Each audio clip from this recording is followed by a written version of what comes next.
All mammals produce one type of milk. Humans produce one type of milk, goats, sheep. Cows produce two types of milk. But once upon a time, thousands of years ago, cows also produced one type of milk, just like all the other mammals. And then a genetic mutation occurred because of farmers trying to kind of create a more economical situation for farms and cows and milk. And that genetic mutation introduced the A1 beta-casein protein. ഇതാണ് ആൾക്കാർ ഇപ്പൊ പാല് consume ചെയ്യുമ്പോൾ ആൾക്കാർക്കെല്ലാം വയറിന് discomfort ഉണ്ടാവുക, ബാക്കി inflammation ഉണ്ടാകുക, mucus secretion ഉണ്ടാകുക എന്നൊക്കെ പറയുന്നുണ്ടല്ലോ. ഈ ഒരു പോയിന്റിലാണ്, കാരണം പണ്ട് A2 മിൽക്ക് മാത്രമാണ് ഉണ്ടായിരുന്നത്. ജനറ്റിക് മ്യൂട്ടേഷൻ, ജനറ്റിക് സംഭവങ്ങൾ മാറ്റിയത് വഴിയാണ് നമുക്ക് A1 സംഭവം കിട്ടിയത്. അതായത് ഓൾറെഡി എക്സിസ്റ്റിംഗ് ആയിട്ടുള്ള ഒരു സംഭവത്തിനെ നമ്മൾ ഓൾട്ടർ ചെയ്ത് പുതിയൊരു സംഭവം ഉണ്ടാക്കാൻ നോക്കി.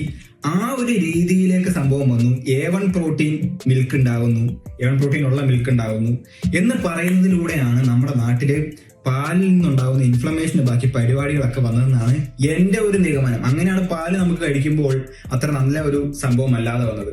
വേറെ കുറച്ച് കാരണങ്ങളൊക്കെ ഉണ്ട്, എന്നാലും ഇതൊരു മേജർ സംഭവമാണ്. ഞാൻ ഈയിടെ റീസെന്റ് ആയിട്ട് 1-2 ആൾക്കാരുടെ വീഡിയോയും റിസർച്ചൊക്കെ കണ്ടു. ഏത് A2 മിൽക്ക്, അതായത് ആടിന്റെ, എരുമയുടെ, നമ്മുടെ നല്ല നാടൻ വെറൈറ്റി പശുക്കളുടെയൊക്കെ മിൽക്ക് എന്ന് പറഞ്ഞു കഴിഞ്ഞാൽ ഇൻഫ്ലമേഷൻ ഉണ്ടാക്കുന്നില്ല എന്നും, പക്ഷെ A1 മിൽക്കിലേക്ക് വരുമ്പോൾ അത് ഇൻഫ്ലമേഷന് കാരണമാകുന്നുണ്ട് എന്നും ഞാൻ കുറച്ച് റീസെന്റ് ആയിട്ടുള്ള റിസർച്ചും കുറച്ച് എവിഡൻസും കണ്ടു. അതൊരു നമ്മൾ ചിന്തിക്കേണ്ട ഒരു സംഭവമാണ്. നിങ്ങൾ വേറെ സംഭവം കൂടെ ശ്രദ്ധിച്ചിട്ടുണ്ടോ? ഈ പാല് കഴിച്ച കുഴപ്പമുള്ള ആൾക്കാർക്ക്, ചിലവർക്ക് ആട്ടുംപാല് കഴിക്കുമ്പോൾ കുഴപ്പമില്ല. എന്താണ് അതിന്റെ കാരണം? A2 മിൽക്കാണ്, ആടിന്റെ A2 പ്രോട്ടീനാണ് അതിൻ്റെ അകത്തുള്ളത്. ഇനി അതുകൊണ്ടാണ് which deviated from the traditional A2. So despite it being A1, it actually came second. A2 came first. The difference refers to the protein structure in milk. Doesn't sound like a lot, but actually what happens... A1 ഉം A2 മിൽക്കും തമ്മിൽ ആ protein സ്ട്രക്ചറിലുള്ള വ്യത്യാസമാണ്.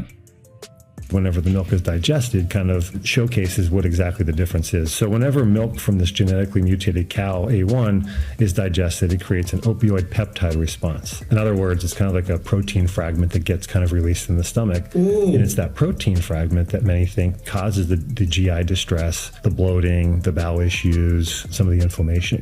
That doesn't exist in milk from A2 cows.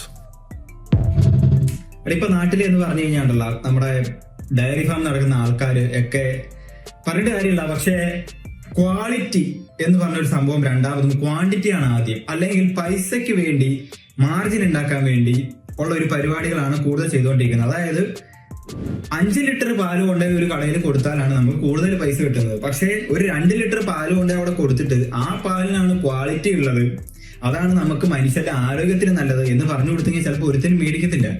അത് നമ്മുടെ ആൾക്കാരുടെ കാഴ്ചപ്പാടിലും കൂടെ ഉള്ള ഒരു വ്യത്യാസമാണ്. ക്വാളിറ്റി എന്ന് പറഞ്ഞൊരു സംഭവം വളരെ ഇമ്പോർട്ടന്റ് ആയിട്ടുള്ള ഒരു സംഭവമാണ്. ഇപ്പം ഈ പറഞ്ഞതുപോലെ തന്നെ ഇപ്പൊ എന്റെ അടുത്ത് ചോദിക്കുവാണെന്നുണ്ടെങ്കിൽ എനിക്ക് നാടൻ പശുക്കളിൽ നിന്നുള്ള പാല് അല്ലെങ്കിൽ അതിൽ നിന്നുണ്ടാക്കിയ നെയ്യ് പരിപാടികളൊക്കെ എവിടെയൊക്കെ കിട്ടുമോ അതാണ് ഞാൻ മേടിക്കാറുള്ളൂ. നമ്മുടെ നാട്ടിൽ ഇപ്പൊ നാടൻ പശു എന്ന് പറയുന്ന ഒരു സംഭവം വളരെ കുറവായിട്ട് വന്നുകൊണ്ടിരിക്കുകയാണ്. പിന്നെ നോർത്തിലേക്ക് അവിടെ ഇവിടെ ഒക്കെ ആയിട്ടുണ്ട്. പക്ഷേ ഞാൻ ഈ ട്രെൻഡ് തിരിച്ചു വരുന്നതായിട്ട് ഞാൻ കാണുന്നുണ്ട്. ആൾക്കാര് നാടൻ പശുക്കളുടെ പാല് മാത്രം കിട്ടുന്ന ഫാമുകൾ വരിക, അവിടെയുള്ള പ്രൊഡക്ട്സ് ആൾക്കാർ തിരിച്ചറിഞ്ഞ് കൂടുതൽ മേടിക്കുക, കുറച്ചുകൂടെ കൂടുതൽ പൈസ ആയാലും അത് മേടിക്കാൻ ശ്രമിക്കുക. അതായത് അതിപ്പം റിസർച്ച് ബാക്ക്ഡ് ആയിട്ടുള്ള സംഭവമായിട്ട് എവിഡൻസ് അതിന്റെ പുറകെ വരുന്നുണ്ട്. കാരണം A2 കഴിഞ്ഞും മോശമാണ് A1 മിൽക്ക് എന്നും A1 ഇൻഫ്ലമേഷൻ ഉണ്ടാക്കാനുള്ള ചാൻസ് ഉണ്ട് എന്നും റിസർച്ചുകൾ പ്രൂവ് ചെയ്ത് ചെറുതായിട്ട് എവിഡൻസുകൾ കണ്ടു വരുന്നുണ്ട്. അപ്പം നിങ്ങളൊരു പുതിയതായിട്ട് ഈ ഒരു ഫീൽഡിലേക്ക് ഇറങ്ങാൻ നിൽക്കുന്ന ഒരാളാണ് എങ്കിൽ A2 മിൽക്കിനെ ഫോക്കസ് ചെയ്തിട്ടുള്ള മിൽക്ക് പ്രോഡക്ട്സും ഒക്കെ വരുത്താൻ നോക്കി കഴിഞ്ഞു കഴിഞ്ഞാൽ അതൊരു നല്ലൊരു ബിസിനസ് ഓപ്പർച്യൂണിറ്റിയാണ് നമ്മുടെ നാട്ടിൽ. കാരണം A2 മിൽക്ക് കുറവാണ് നാട്ടിൽ ആകെ കണ്ടുവരുന്നത്. ഒന്നില്ലെങ്കിൽ പശു അല്ലെങ്കിൽ ആടിന്റെ പാല്. പക്ഷെ നമ്മുടെ നാടൻ പശുവിന്റെ പാലുണ്ടല്ലോ, അത് കുറച്ചുകൂടി മാർക്കറ്റ് ചെയ്ത് ഫോക്കസ് ചെയ്ത് ബ്രാൻഡ് ചെയ്ത് അങ്ങ് എക്സിക്യൂട്ട് ചെയ്യുകയാണെന്നുണ്ടെങ്കിൽ നല്ലൊരു ബിസിനസ് ഓപ്പർച്യൂണിറ്റിയാണ് അവിടെ ഒളിഞ്ഞു കിടക്കുന്നത്.